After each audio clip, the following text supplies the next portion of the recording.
पेपरफुटी विरोधात केंद्र सरकार कठोर कायदा आणणार आहे। सरकार लोकसभेमध्ये आज परीक्षा दुरुस्ती विधेयक मांडणार आहे। नव्या विधेयकानुसार पेपरफुटीतील दोषींना 5 ते 10 वर्षांपर्यंत कारावासाची शिक्षा असेल। पेपरफुटीच्या संघटित गुन्ह्यांसाठी 10 कोटी रुपयांपर्यंतचा दंड असेल।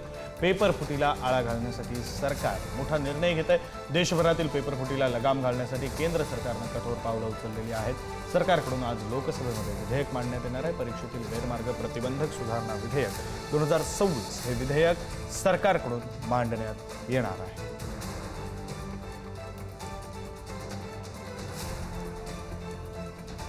पेपरफुटीच्या तपासाची मुदत ही फक्त 2 महिने असेल। खटल्यासाठी फास्ट ट्रॅक कोर्ट स्थापन केलं जाईल।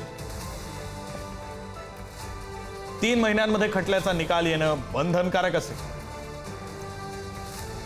दोषींना 5 ते 10 वर्ष तुरुंगवासाची तरतूद यामध्ये असेल। 50 लाखांपर्यंतचा दंड ठोठावला जाऊ शकतो। संघटित गुन्ह्यांसाठी 7 वर्षांच्या शिक्षेची तरतूद असेल, तर संघटित गुन्ह्यांसाठी 10 कोटींपर्यंतच्या दंडाची तरतूदही यामध्ये असेल।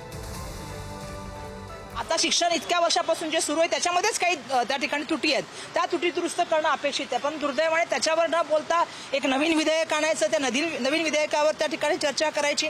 म्हणजे जे मी मधल्या काळामध्ये जे आमची चर्चा चालू होती, तुम्हाला माहिती आहे, एक नवीन विधेयक त्यांनी आणलेले जे यावेळच्या अधिवेशनात नाही। आणि आता जे बिल आलेलं आहे ते रिगार्डिंग या परीक्षेमध्ये कसे अमुक बदल करण्यासंदर्भामध्ये आलेले आहेत, त्या संदर्भामध्ये आम्ही नंतर बोलू। पण आज आमचा जो म्हणणं आहे त्याच आम्ही होम मिनिस्टरांची अपेक्षा करतो की त्यांनी त्या केसेस मागे घ्याव्यात आणि देशाच्या पंतप्रधानांनी जे आहे त्या विद्यार्थ्यांची माफी मागावी।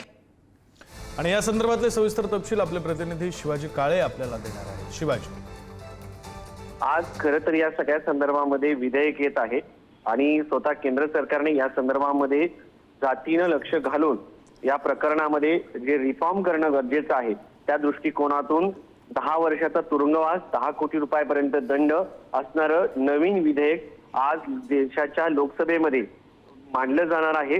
सार्वजनिक परीक्षा प्रतिबंधक करणारं सुधारणा विधेयक म्हणून या विधेयकाचं नाव आहे। या विधेयकामध्ये साधारणपणे जर आपण पाहिलं तर 10 वर्षापर्यंतची शिक्षा, तुरुंगवास आणि 10 कोटी रुपयापर्यंत दंड अशी शिक्षा असणार आहे। केंद्रीय मंत्रिमंडळाने 24 जुलैलाच या विधेयकाला मंजुरी दिलेली होती। या सुधारणा विधेयकाचा उद्देश सार्वजनिक परीक्षा कायदा 2024 मध्ये सुधारणा करणं हा आहे। धर्मेंद्र प्रधान यांच्या राजीनाम्यानंतर आता लोकसभेच्या कामकाजाला सुरुवात होते आहे आणि खऱ्या अर्थानं शिक्षण मंत्री धर्मेंद्र प्रधान यांच्या राजीनामा झाल्यानंतर तरी आज लोकसभेचं कामकाज होतं का हे पाहणं महत्त्वाचं आहे। धन्यवाद शिवाजी, तुम्ही दिलेल्या सविस्तर माहितीसाठी।